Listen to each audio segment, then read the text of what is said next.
¿Qué tal? ¿Cómo están? ¿Qué les parece si un día a la semana desapareciese la carne de la dieta y solo fuese posible comer verduras? Soy Carlos de Vega. Hoy, en Agenda. Las otras crisis. Mientras Europa se queja de recortes, América Latina debate cómo administrar su riqueza. Ahora es Perú. Protestas en varios sectores. Mareas de sindicatos y de jóvenes piden mejores condiciones y más democracia. Cambios hacen falta también en la India. Tiene diosas en su religión, empresarias, ha tenido presidentas del gobierno y, sin embargo, la mujer sigue siendo menos que el hombre. Y eso se traduce en todo, también en las cifras de violencia terribles. Cada 20 minutos un delito sexual. En 3 de cada 4 violaciones la víctima conocía al agresor. La democracia más poblada del mundo maltrata a la mitad de su gente.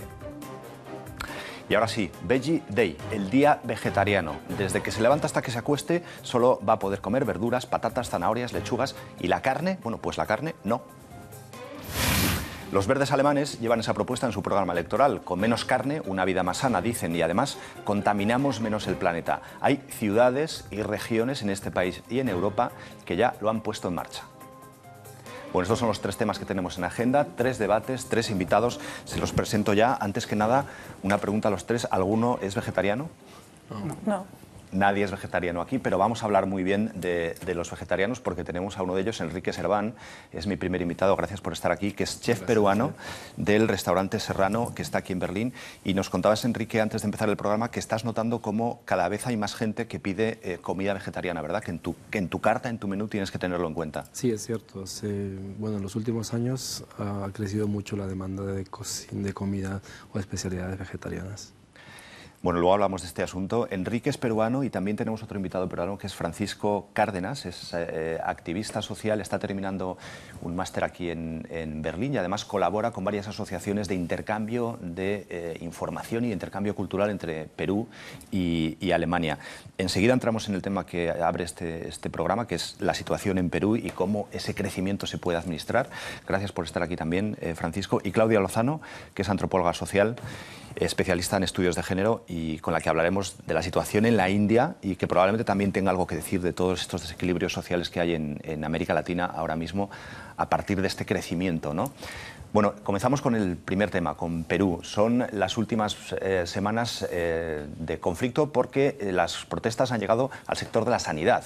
Piden mejoras salariales, pero además denuncian la corrupción de algunos políticos. El Estado, por su parte, presume de tener crecimiento económico, pero sus beneficios no llegan al resto de la sociedad. Perú es considerado una de las estrellas macroeconómicas de América Latina. Ha tenido un crecimiento sostenido desde 2001. En 2012 llegó incluso a 6,3%. Junto con Brasil y Chile, Perú tiene uno de los mejores climas de negocios, señalan los expertos. Pero en las últimas semanas la realidad del país andino parece ser muy diferente. Ciudadanos peruanos, en su mayoría trabajadores sindicalizados y jóvenes de la clase media, se han dado cita en las calles. Exigen a su gobierno cambios estructurales y menos corrupción. Quieren un Estado más equitativo. Estamos expresando nuestro rechazo y nuestra protesta frente a la política del gobierno Humala, un gobierno que prometió una serie de cambios, que prometió una serie de reformas. El gobierno peruano tendrá que reaccionar pronto ante el descontento social. Su presidente, Ollanta Humala, debería preocuparse por una mejor distribución del bienestar. ¿Lo hará a tiempo? Es curioso, Francisco, porque vemos las protestas en Perú y comparándolas con las que hay en Europa, aquí parece que protestamos por los recortes, porque no hay medios, y da la impresión de que allí lo que se protesta es porque hay riqueza, pero que todo el mundo quiere participar de esa riqueza. No sé si es así. Probablemente es uno de los factores para las protestas, pero realmente las protestas tienen diferentes razones, dependiendo de las regiones en donde se ubican y dependiendo de, digamos que el nivel social o el nivel de donde proceden las personas que generan estas protestas, que organizan estas protestas. En el Perú las últimas protestas, digamos que están enfocadas en el sector salud por una cuestión de reivindicaciones laborales. El conflicto surge cuando el gremio de la salud exige mejoras salariales, pero el Estado sale con contrapropuestas que no los convencen y que además ofrecen unidas a esas mejoras salariales, las obligatorias reformas, mejoramientos y del servicio de la salud.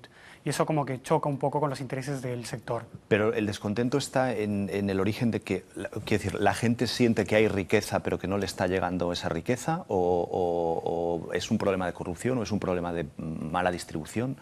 Es definitivamente lo principal lo que estás mencionando, que la gente siente que no está siendo parte de esa riqueza que se está generando en el país. Macroeconómicamente, se dice, somos una estrella en el subcontinente americano, en el sur.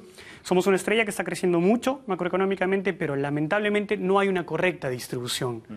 Para que exista esa distribución tendría que haber una mejora, una modernización del Estado en la cual no se está cumpliendo.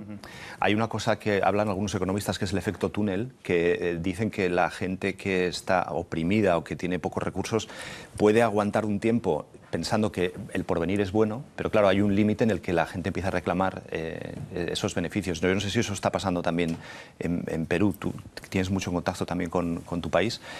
¿Es verdad que la gente está pidiendo ya que nos llegue a nosotros la parte de la tarta, digamos? Sí, eso es lo que estaba viviendo también. Yo veía que en el campo en el que yo me muevo mucho, que es la gastronomía también peruana, también hay mucho movimiento, hay mucho éxito y la gente ve de que se está creciendo mucho, pero yo, desde mi punto de vista, pienso de que se cree de que hay mucho, pero que todavía no hay mucho como se creería o se piensa que hay.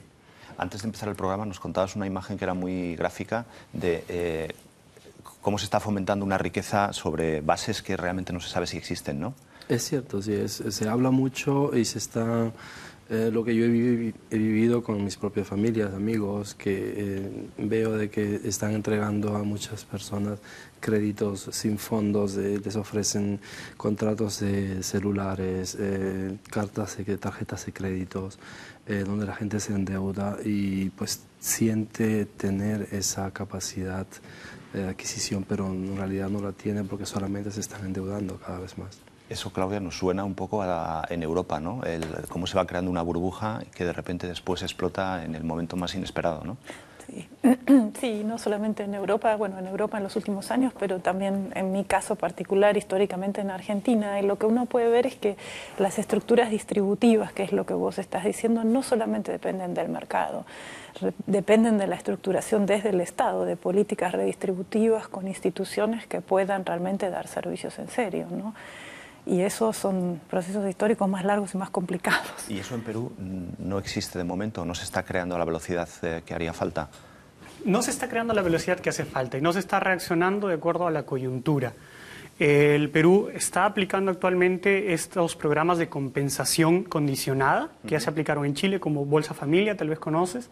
Es un programa en el cual una familia pobre de un sector marginado recibe dinero a cambio de obligarse a que el niño o los niños de la familia participen de la educación y reciban una cierta atención médica obligatoria. Esto para el futuro tiene resultados increíbles. Estuvieron en Brasil y se espera que se tengan también en otros países de Latinoamérica donde se aplican. Pero no es suficiente. Hay muchos más sectores en donde incidir y lamentablemente el Estado no reacciona a tiempo. Lo que es curioso es que hacia afuera es verdad que las cifras que Perú transmite, digamos, al resto del mundo son espectaculares. El Fondo Monetario habla de que va a crecer un 6% el año que viene, solamente después de Paraguay, y que dentro de 5 años la economía peruana va a superar a la chilena, que es como una cosa parecía increíble hace nada, ¿verdad? Con lo cual, claro, llama un poco la atención que eso no se traslade después a la gente, ¿no? A la sociedad. Claro que sí, eso por un lado, que no se transfiere los beneficios de este crecimiento a la población, pero por el otro lado también hay que preocuparse y preguntarse de dónde viene este crecimiento. Este crecimiento que el Perú está experimentando está basado netamente en actividades de extractivismo, que son actividades que no tienen una sostenibilidad en el futuro. ¿Y por qué no? Porque lamentablemente una vez que el producto que se extrae, que se vende, se termina, pues se terminó. Y no se deja nada de base en la región en donde se hizo la extracción. Digamos, por ejemplo, oro, en la zona norte del Perú, en las zonas en las cuales se está explotando oro. Lamentablemente se ha generado una economía de enclave donde lo más importante es extraer oro. Ya no se realiza ningún otro tipo de actividad, no se genera ninguna acción productiva alterna. Cuando se termine el oro en la zona, no va a haber de qué vivir. Eso también lo ves tú, Enrique, que no se está diversificando, porque lo que hablas es un poco de diversificar la economía hasta hacia otros sectores nuevos, ¿no? Digamos, que eso esté limitado a materias primas o construcción, me imagino también que es uno de los sectores más pujantes ahora, ¿no? Yo creo que sí, también, pero lo veo de que las personas también son culpables de aquella situación que estamos pasando. Las personas, te quieres decir, los peruanos, no solo los políticos. Sí, nosotros peruanos, las personas que no llevamos la disciplina adecuada o sea, somos capaces de pedir, pero nosotros mismos no estamos en el grado de cumplir 100% a las leyes que nos imponen, las reglas que tenemos que respetar, y de acuerdo a eso, pues cada uno ve de luchar por su cuenta propia. Entonces, ¿qué pasa? De que hay siempre algunas diferencias entre algunas agrupaciones también. ¿El gobierno de Ollanta Humala, que lleva ya un tiempo, os ha sorprendido por las medidas que ha ido tomando o hay una cierta decepción entre vosotros por lo que está pasando? Es decir, ¿el crecimiento económico es suficiente para lo que ha sido este gobierno o se esperaba más? Lamentablemente la sorpresa del gobierno de Ollanta Humala es negativa. En la campaña tenía una estructura, un plan de gobierno bastante progresista que intentaba guiar el gobierno a la distribución, a la redistribución de la riqueza, a una inclusión social. Lamentablemente esa inclusión social no se está dando, la inclusión de la población en general no se está dando, y esa capacidad de que la población participe con su voz en las decisiones del Estado tampoco se está dando. Eso es también parte de las protestas. Se hablaba de esto del extractivismo y de la actividad basada solo en el extractivismo, porque muchas de las protestas que hay en el Perú justamente son contra las actividades de extractivismo que hay en el Perú. La Defensoría del Pueblo, que es la institución encargada un poco de vigilar los conflictos en el Perú, hasta el año pasado tenía registrado 260 posibles conflictos, y la mayoría de ellos, más del 60%, está relacionado con actividades de extracción. Además, perdona, no sé si también esas actividades incurren en uno de los grandes males que sigue teniendo América Latina, que hay mucha gente que gana muy poco dinero y muy pocos que consiguen muchos recursos, que son los dueños de las minas o los que las explotan, ¿no? Exacto. Se está dando una ampliación de esa brecha entre la gente más pobre y la gente más rica. Y parte de la decepción con Ollanta Humala es que él había prometido acortar esa brecha. Es cierto, se están eliminando un poco los porcentajes de la extrema pobreza, pero es una consecuencia que se tiene que dar pese al crecimiento que tenemos. Pero Ollanta está incumpliendo hasta cierto grado con su promesa de acortar esta brecha y sobre todo de darle la oportunidad a la población de participar de las decisiones del gobierno. Hablas de la pobreza y justo la CEPAL tiene datos recientes sobre la tasa de pobreza y sí que habla de una caída del 48 al 28%, que es mucho, pero que aún así sigue siendo el gran problema del continente, la brecha social que hay, que eso no solamente afecta a Perú, afecta probablemente a muchos más países, ¿verdad?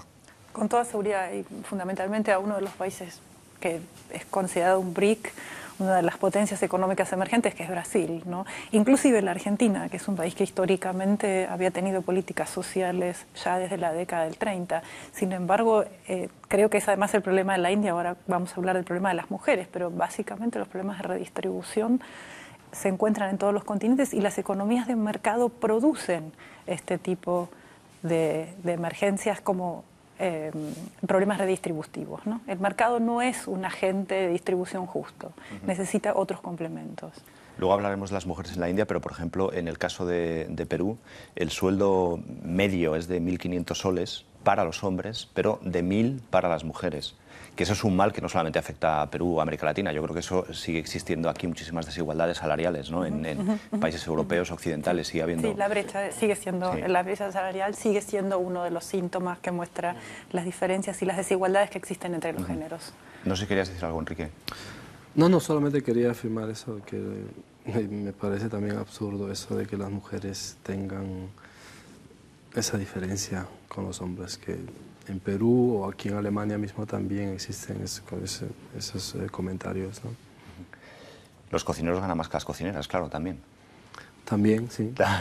Sí, nosotros, pues, por lo general también, digamos, el 90% de los chefs son hombres. Claro. Se habla que es un trabajo muy fuerte, muy duro, y también porque las mujeres muchas veces tienen otras, por el hecho de que tienen una familia, porque tienen hijos, entonces es difícil porque llevamos nosotros unos horarios muy abiertos, que vamos a estar a la noche, entonces las mujeres tienen que estar en casa, quizás muchas veces es difícil intercambiar los papeles entre hombres y en papá y mamá que se cuiden a los niños. Francisco, hemos hablado un poco de los problemas, de cuál es la situación en Perú ahora. El camino a seguir, ¿cuál crees que va a ser, más allá de este conflicto médico, que es el que nos ha llamado la atención, pero que tú nos hablas de que hay protestas también de jóvenes, de otros sectores, ¿cuál es el camino que va a seguir Perú? Porque es difícil responder cuando el gobierno te dicen, ojo, que nosotros estamos explotando económicamente, ¿por qué os quejáis?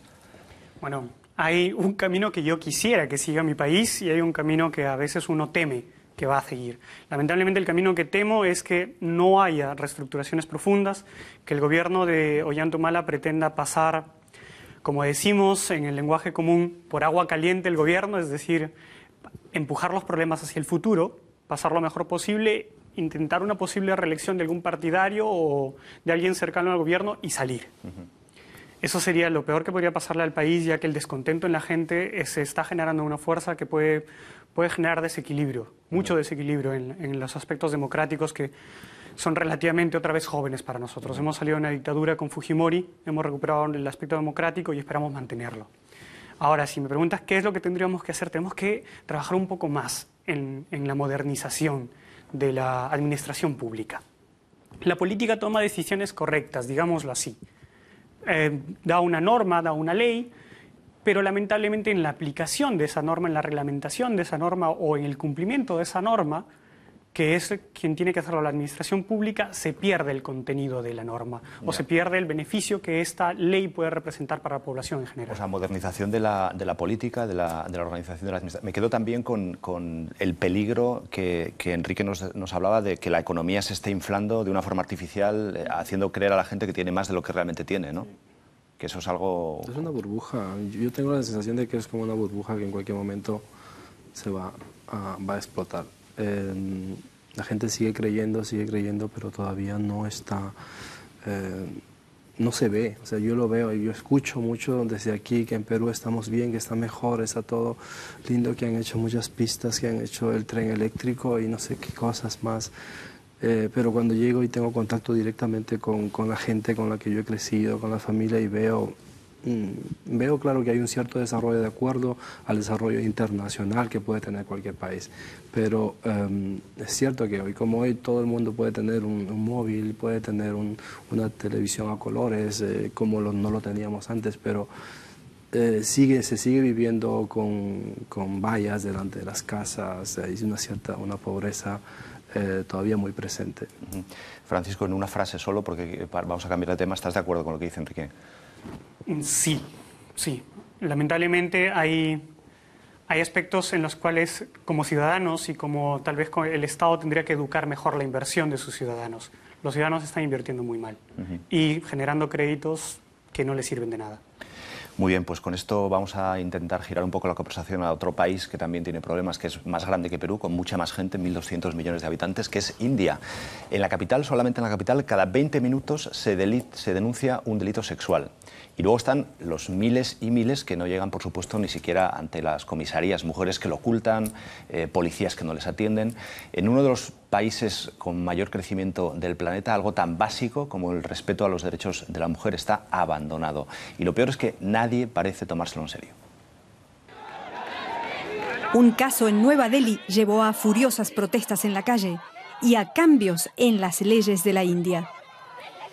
6 hombres fueron acusados de violar a una mujer en un autobús. El ataque fue tan fuerte que la víctima murió. Desde entonces se ha estado fijando la atención en la seguridad de las mujeres en la India. De acuerdo con cifras oficiales, cada 20 minutos se reporta una violación en este país asiático. Pero los activistas dicen que la cifra no oficial puede ir mucho más arriba. El gobierno en el país ha establecido ya tribunales especiales para casos de violencia sexual contra las mujeres. Pero contrario a esto, el juicio del caso de Nueva Delhi ya se tomó 7 meses. Bueno, ese es uno de los problemas que hay en India, el de los tribunales. Hay un dato, de hecho, que habla de que hay 32 millones de casos pendientes de violencia sexual, con lo cual haría falta 320 años para resolver todos esos casos si realmente se llevasen con los plazos que se están llevando los casos que están ahora mismo en los tribunales. Claudia Lozano, ya saben que es antropóloga social, es especialista en estudios de género. Claudia, parece como extrañísimo que un país que ha tenido a Indira Gandhi, premios Nobel, empresarias, políticas ahora mismo en gobiernos regionales, que tenga este trato de las mujeres que en algunas asociaciones hablan de que es el peor país para ser mujer. Bueno, en general, cualquier país, y particularmente la India, un país con 1.200 millones de habitantes, no es solamente un país, sino que hay varios países dentro, digamos, hay varias Indias y hay varias realidades dentro del país. Y yo empezaría por decir que, como otras sociedades en desarrollo, la India lo que tiene son de momento disparidades. Y creo que justamente la violencia contra las mujeres, la violencia de género, es un tema que tanto en los medios como en las realidades de las políticas sociales en la India como en otros países está adquiriendo cada vez más relevancia. Entonces, los delitos sexuales y dentro de esos los asesinatos de mujeres, que es lo que estamos viendo para el caso de la India, nosotros nos enteramos actualmente de que están sucediendo, pero son problemas históricos que ha tenido la India y que ha tenido no solamente la India, sino otros países en el continente latinoamericano o en Europa también. Perdón que te interrumpa, al año son quemadas vivas, que Sí. esto es tremendo, 100.000 mujeres y otras 120.000, 125.000 mueren víctimas de agresiones físicas. Sí. Pero lo que no entiendo tampoco es por qué, por ser humildes o ser pobres, se cometen estos crímenes. ¿Qué correlación hay entre lo que es la extracción social, entre la pobreza y la violencia? Las mujeres, en general, en las familias, hay estudios detallados muy buenos, por lo menos los que yo conozco para el caso de Brasil, pero también actualmente para la India. Lo que es bien interesante es que son familias enteras, incluso los padres, que se encuentran en situaciones de extrema pobreza. El 80% de la población en la India está bajo la línea de pobreza. Entonces, no solo hay un problema muy serio de accesibilidad a bienes y servicios sociales, sino que cada persona individualmente tiene que decidir cuánto le va a dar de comer a sus hijos. Y dentro de esa gestión de mínimos, escasos o inexistentes recursos, las decisiones tienen que tomarse. Y lo que sucede es que en ese contexto las mujeres son quienes están en desventaja. Y de ahí se genera ya dentro de las familias, hace un rato él hablaba también de los problemas de nosotros mismos, somos los que tenemos que gestionar la vida. Y ahí hay un problema donde las mujeres son quienes corren con la mayor desventaja, porque no se las ve en la multidimensionalidad que tiene una persona como una persona que es capaz de gestar económicamente y aportar a la vida familiar. En algún momento se va a casar y se va a ir. Entonces ocasiona más gastos que un varón. Es curioso porque ahí sí que se ve una diferencia cultural muy grande entre lo que es América Latina y un país como la India. Quiero decir, países que puedan tener bolsas de pobreza como Perú, no se llega a estos extremos, ¿verdad? O sea, hay jóvenes, adolescentes con 14, 15 años que tienen hijos, pero el soporte familiar yo creo que siempre está ahí, aunque luego sean estructuras familiares que terminen mal, que no prosperen, pero nunca se llega a estos extremos de violencia, yo creo, ¿no? Yo creo que en Perú especialmente se respeta mucho más a la mujer y bueno, aprendemos desde muy pequeños a respetar a las familias y yo mismo tengo 4 hermanas y siempre hemos tenido que aprender a llevarlas como personas pues que hay que darles cierta seguridad y hay que cubrirlas y hay que apoyarlas y también tienen el mismo valor o mucho más valor que el hombre muchas veces. Es verdad que también hay muchos... Voy a hacer una breve intervención. Sin embargo, esas son justamente las paradojas que se producen, las paradojas culturales y políticas y sociales con relación a las mujeres como sujeto de derecho. En general es proteger a las mujeres, ¿no? Y el ámbito en el cual un familiar puede proteger a una mujer es también bastante acotado. Ni bien esa mujer sale de ese ámbito con los comportamientos que la caracterizan y se individualiza en el mundo del mercado, en el mundo de la profesión, en el mundo de la política, empieza a correr riesgos. Y eso también sucede en América Latina, ¿no? Creo que México es el ejemplo paradigmático, pero los asesinatos de mujeres en América Latina también suceden en Guatemala, en Argentina y en Brasil. Entonces es un tema que creo que está ganando sensibilidad a los medios. Eso se ve también en Alemania, la manera que empezaron a problematizar los problemas de violencia contra las mujeres fuera del continente europeo. La prensa alemana está tomando en cuenta que son una cantidad de factores, ¿no? No son solamente varones malos que las desprotegen y las persiguen, sino que hay factores sociales, culturales, políticos, económicos, que hacen posible o vuelven más fácil soluciones violentas. Francisco, vosotros ya hemos dicho que tú colaboras con varias organizaciones que conectan Europa, Alemania con Perú.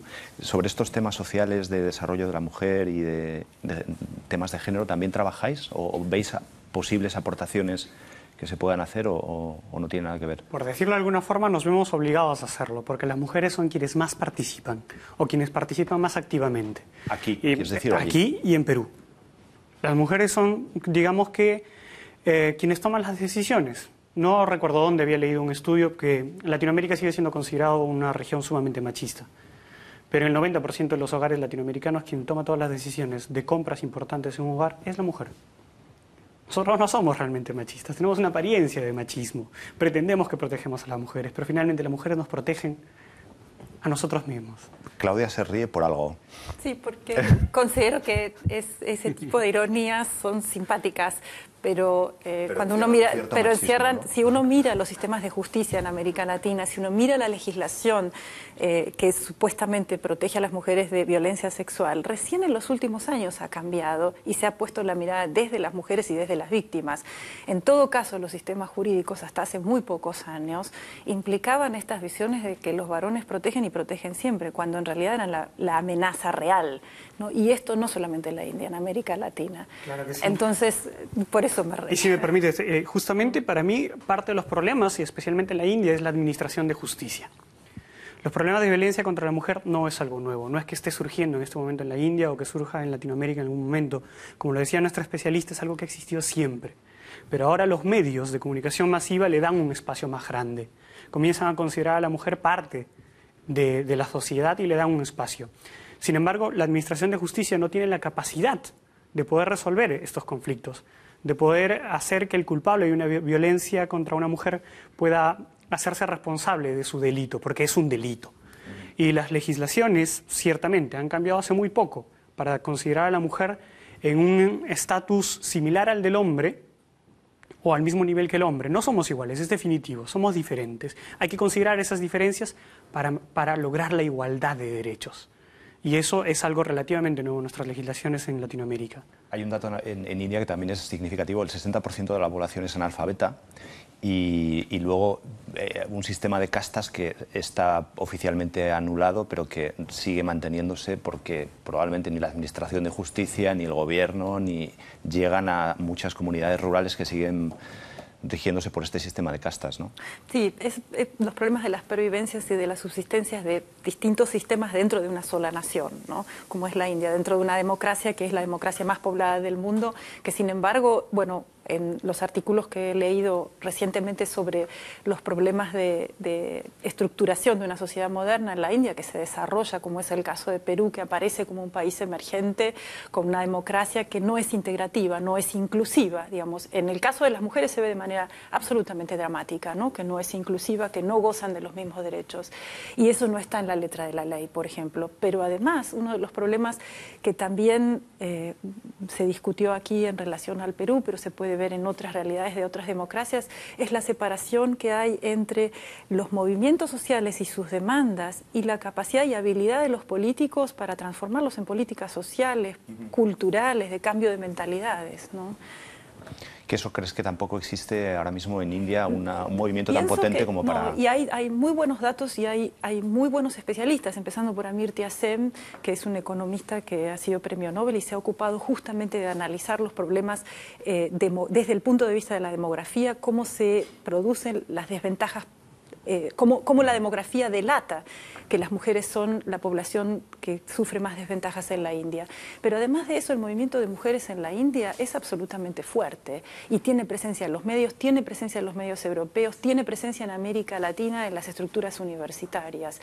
Digamos que las redes en las cuales se están integrando las mujeres hoy para influenciar las políticas de los estados, para influenciar las políticas de las Naciones Unidas, incluso de defensa de derechos de las mujeres, es muy fuerte. Y la India en ese sentido está muy bien representada. Las mujeres indias que han estudiado fuera de su país y dentro de su país han contribuido enormemente a sensibilizar. Dímelo solamente en una frase, pero entonces ¿tú crees que en la India la situación mejor es una cuestión de tiempo? Yo creo que ¿De poco tiempo?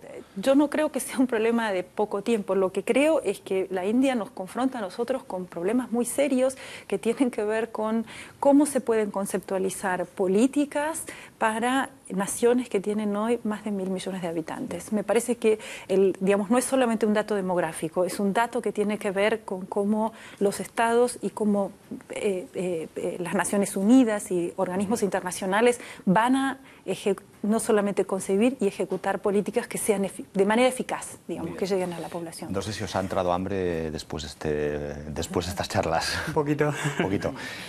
A Enrique le podíamos haber pedido que nos trajese aquí unas sartenes o algo y nos hubieses hecho algo, pero hemos tenido poca imaginación. Sí, algo así. Pero bueno, vamos a girar un poco la conversación. Nos vamos a ir ahora de restaurante, nada más y nada menos que al restaurante Serrano, aquí en Berlín, comida peruana. Y vamos a hablar también de lo que son los vegetarianos, que es una de las cosas que atiende también Enrique en su local. Si es usted vegetariano, puede que la idea que le voy a proponer le parezca bien. Un día a la semana, en todos los establecimientos públicos de su país, nada de carne. Bueno, si le gusta la carne puede decir que por qué, que cuál es el sentido de todo esto. Tiene varias explicaciones, en principio van desde la salud, a promover granjas locales o incluso reducir el número de las vacas. ¿Por qué? Porque las vacas son los peores emisores de gases contaminantes del planeta. Pobres vacas. El partido alemán de los Verdes quiere regresar al gobierno federal de Alemania en las elecciones de septiembre. Pero a una de sus propuestas en su manifiesto no le ha ido bien. Los Verdes quieren que en los comedores del sector público se quiten las comidas con carne y en su lugar ofrecer platillos vegetarianos. El partido quiere incluso que se instale un día vegetariano. En un país donde cada persona come alrededor de 60 kilos de carne al año, la idea de quitar la salchicha de la dieta, entre otras cosas, provoca una gran polémica. Enrique, y si quitamos la salchicha de la dieta alemana y el ceviche de la dieta peruana, ¿qué nos va a quedar? ¿Qué nos va a quedar? Nos queda una ensalada de espinacas. No, pero tú nos decías antes que hay mucho más que el ceviche.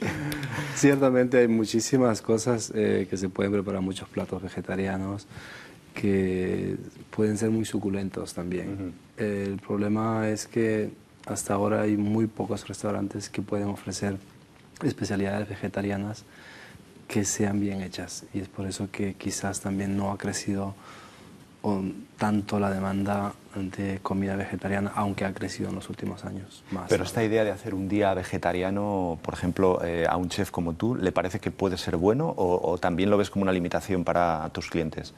Para mis clientes, yo creo que en un restaurante la gente sin embargo, comería lo que quiere comer. Cuando viene y pues es un comensal, pide lo que le apetece y no le interesa si es el Viernes Santo o si es día de Navidad, donde se comen ciertas cosas por costumbres. La gente come lo que le da la gana. No le interesa si es, bueno, el que quiere comer algo bio, el que quiere comer algo vegano, el que quiere comer algo... Ahora actualmente hasta en los steakhouse hay comida vegetariana. Antes de seguir, voy a aclarar lo de las vacas, aunque creo que mucha gente ya lo puede saber. El gas metano que emiten las vacas en sus gases provoca creo que es el 18 o el 20% de los gases de efecto invernadero que hay en el planeta. Todas las vacas del planeta, incluyendo las de India, claro, que son sagradas, aunque están muy flacas. Yo creo que ellas tampoco... Ya no tienen mucho gas. No tienen mucho gas. Pero, ¿cuál sería un poco el menú vegetariano por el que la tendencia va, más allá de la ensalada de espinacas? Nos decías que se pueden hacer grandes cosas, pero ¿qué cosas? Porque bueno, uno piensa en vegetariano y piensa en tofu, verduras y poco más. Ahora, actualmente, que estamos en el año de la quinoa. La quinoa es el grano peruano, lo que le llaman el grano de oro, que teníamos los incas en aquellos tiempos. Está volviendo a ser plantado y ha llegado aquí a Alemania también, está muy de moda. Casualmente en el restaurante tengo mucha demanda de eso, de que la gente quiere comer quinoa kiwicha, lo que es el amaranth. Y presentamos platos, claro, de ese tipo, ¿no? Ahora, en toda la carta que presento yo siempre tengo platos vegetarianos por obligación, porque todos los días siempre tenemos una demanda de alguien que quiere comer solo cosas vegetarianas. Por costumbre o porque no quiere comer o porque no le gusta la carne o el pescado, ¿no? Francisco, ¿conocías el restaurante Serrano? Claro que sí. Ah, sí. ¿Y la quinoa también? La quinoa, claro, desde el Perú ya la conozco. Es un alimento que las madres en un principio nos obligan a comer hasta que la vamos aprendiendo a comer y a apreciar porque es un alimento buenísimo. Sí. Es una de las formas en las que uno tiene que comer un poco vegetariano en Perú también, sin tener la intención, pero igual comes quinoa y comiste vegetariano y muy saludable. Siempre me pregunto cuando los restaurantes, por ejemplo, si los productos básicos que se necesitan para tener un restaurante peruano o un restaurante argentino realmente ya se pueden encontrar en cualquier parte del mundo para poder hacer un establecimiento que sea auténtico, ¿no? O si sigue habiendo cosas que son imposibles de... Sigue habiendo cosas que son imposibles. Actualmente yo estoy tratando de hacer llegar el cuy, lo que es el Meerschweinchen en alemán, porque es un plato típicamente peruano, ¿no? Es como el conejo, ¿no? El cuy es, ¿cómo lo llamamos en español? El conejillo de Indias. Como que el conejillo de Indias, en versión un poco más grande, andina. Cobaya. Y pues es muy típico y yo quisiera ofrecerlo también porque la gente me pregunta también si lo tenemos, ¿no? Hasta críticos de gastronomía me dicen dónde está el cuy. Y claramente para nosotros es una carne, aparte que es habitual. muy nutritiva también, es muy habitual. Pero aquí en Alemania justamente no se puede. Estoy preguntando en muchos lugares veterinarios, Ya, claro, es que aquí es probable que incluso se pueda considerar hasta como un animal de compañía, ¿no? Que Sí, eso que les normal. pasa a los... y no quiere nadie tomar la decisión de hacerlo entrar al cuy. Claro, aquí en Perú nos estarán escuchando ahora y se estarán riendo, como de animal de compañía. Pero eso también pasa culturalmente, ¿no? Las vacas de la India o los conejos en muchos países tampoco se comen. La carne de caballo, ¿no? Que también es como muy polémica en determinados países. Por suerte, además, hablamos en español y los alemanes no se enteran porque yo hablo muy a menudo de ese tema con los comensales y mucha más gente me dice siempre, avísame cuando te llega, me dan la tarjeta y voy a hacer un cuy day. Oye, pero fíjate que estamos hablando del día vegetariano y estamos ya hablando de carne. Sí. Algo tiene la carne y el pescado que no nos deja. Que sigue siendo como lo sólido, ¿no? Yo no, claro, a ver, yo soy carnívoro, igual que vosotros tres, que ya habéis confesado que no sois vegetarianos. Y sí que parece como que sigue habiendo como más consistencia, o aparentemente hay más consistencia, cuando ves un buen filete o un buen pescado en el plato, ¿no? Sí, es cierto, la cocina vegetariana al primer ojo no te demuestra que sea tan apetitoso, o sea que tenga algo. La mayor parte de gente le echa siempre un poco de queso, lo gratina, o lo que sea, si son calabacines, si ¿Pero son es tomates. culpa de la comida o del chef? También del chef, claro. Es decir, los sabores son tan ricos o pueden considerarse tan variados o tan fuertes como los que puede tener un buen plato de carne. Claro, pero es que las verduras por lo general tienen que tener un sabor un poco más suave y hay que agregarle siempre aditivos como hierbas y hay que echarle muchas cosas. Las carnes, los pescados ya tienen un sabor más marcante. Entonces por eso que pues se usa prácticamente lo que es el arroz y las verduras como para neutralizar un poco lo que es el trozo de carne o el pescado bien hecho. Al comer solamente verduras o arroces y granos, te falta siempre algo, como que dices, ¿no? Ahora he visto también de que venden incluso salchichas de tofu, que saben a salchicha, pero son vegetarianos. Ya, esa es la otra parte de lo vegetariano, ¿no? Cómo ha reproducido la consistencia y la textura y el sabor de la carne en salchichas, en hamburguesas, Sí, claro, pero si yo quiero comer carne, yo como carne. O sea, no quiero comer tofu con sabor a carne. Ya. Bueno, ¿qué vais a comer hoy? Bueno, yo voy a comer un ceviche ahora. Un ceviche. ¿Nos invitas? Sí, con mucho gusto. Es curioso, en Argentina también, claro, hablar de vegetarianos, en principio parece que el tópico dice que no, que es como puramente carne y que la carne es como un patrimonio nacional. Sí, pero sí que también habrá cultura vegetariana. Sí, está muy a la moda y está muy a la moda además ser vegano, o sea, no comer ningún producto derivado de animales. Pero bueno, dentro de lo que es la cultura argentina es tan exagerado que cuando uno dice carne se representa solamente carne de vaca. El pescado, el pollo, en fin, son otras cosas. Son verduras casi. Aquí no hemos traído a ningún vegetariano, porque claro, si hubiésemos venido alguien, luego están los diferentes grados que hay del vegetariano, desde el que no come absolutamente, desde el que no se viste ni siquiera con prendas hechas con cuero, hasta el que acepta el pescado, por ejemplo, o que eso ahí, yo creo que en el restaurante tendréis experiencias de todo tipo, ¿no? Sí, sí, sí, bueno, es lo que le llaman el pisco vegetariano, el ovo-lacto pisco vegetariano, que son gente, pues son términos que en los últimos 10 años cada vez se escucha más, ¿no? Todo eso desde el restaurante, la persona que sirve al cliente debe de saber toda esa categorización. Nosotros ya, y aparte de eso también las alergias, que también es otro tema quizás, pero que también cada vez son más, ¿no? La gente que tiene muchas alergias, que no puede comer esto, no puede comer el otro, entonces está cada vez más restringido. Ya uno en un restaurante no puede hacer una carta así. Ya. ¿No? Ceviche, tú no me digas que te vas a tomar un filete.